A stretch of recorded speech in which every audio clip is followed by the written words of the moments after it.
Sir చెప్పండి, అల్లు అర్జున్ విషయంలో ప్రధానంగా అసెంబ్లీలో కూడా చర్చ జరుగుతుంది. ఆ విషయంలో మీరు ఏం చెప్తారు సార్?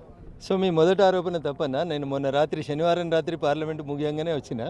మీడియాలో కనబడతలేడు రఘునందన్ అనేది తప్పు. అవకాశం రాలేదు కాబట్టి కలవలేదు, పార్లమెంట్లో ఉన్నా కాబట్టి మాట్లాడలేకపోయినా. So coming to the point, Allu Arjun కేసుకి సంబంధించి పోలీసులు మేము ఏదైనా కార్యక్రమానికి పోతున్నామని తెలిస్తే ముందే మమ్మల్ని ఇంటి దగ్గరనే ప్రివెంటివ్ అరెస్ట్ చేస్తారు.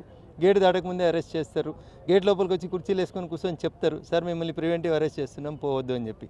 అట్లే ఆ రోజు జరిగినటువంటి సంఘటనలో ఒకవేళ సంధ్యా థియేటర్ యాజమాన్యము పోలీసుల నుంచి అనుమతి తీసుకోకపోతే అల్లు అర్జున్ గారిని ఇంటి దగ్గర ఆపాల్సింది, గేటు దగ్గర అరెస్ట్ చేయాల్సింది, ఏదైనా చేయాల్సింది. చేయకుండా కొంత పోలీసులు కూడా ఆయనకు అభిమానులుగానో ఉత్సాహంగానో ఒక హీరో వచ్చిండనో ఇంత జరుగుతుందని ఎక్స్పెక్ట్ చేయక ఏదో తొందరపడి గేట్లు తీసిండ్రు. జరిగిన సంఘటన దురదృష్టకరం. రేవతి కుటుంబానికి ప్రగాఢమైనటువంటి సానుభూతిని సంతాపాన్ని తెలియజేస్తున్నాం. ఆ తల్లిని ఆ చెల్లెని తిరిగి తీసుకురాలేం, ఆ కొడుకు మనం అందించలేం. నిజంగా అది బాధాకరమైనటువంటి ఘటన.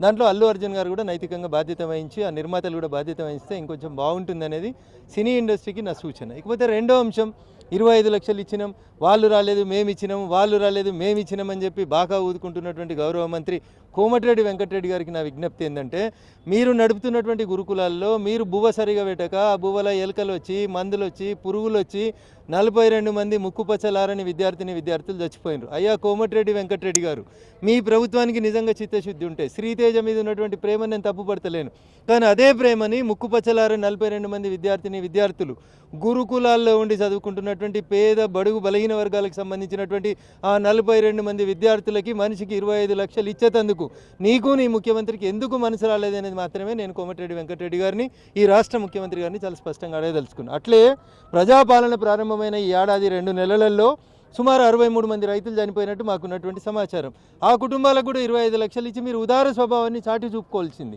కానీ ఒక్క శ్రీతేజ దగ్గరికి పోయి పిన్ పాయింటెడ్గా ఒక నటున్నో ఎవరినో అరెస్ట్ చేస్తే ఆయనకు జనాలలో సానుభూతి వస్తే దాన్ని తిప్పుకొట్టేందుకు అసెంబ్లీలో 15 నిమిషాలు వాళ్ళ గురించి కాదు ముఖ్యమంత్రి గారు మాట్లాడాల్సింది, ఒక సినీ నటుడు గురించి కాదు నువ్వు మాట్లాడాల్సింది.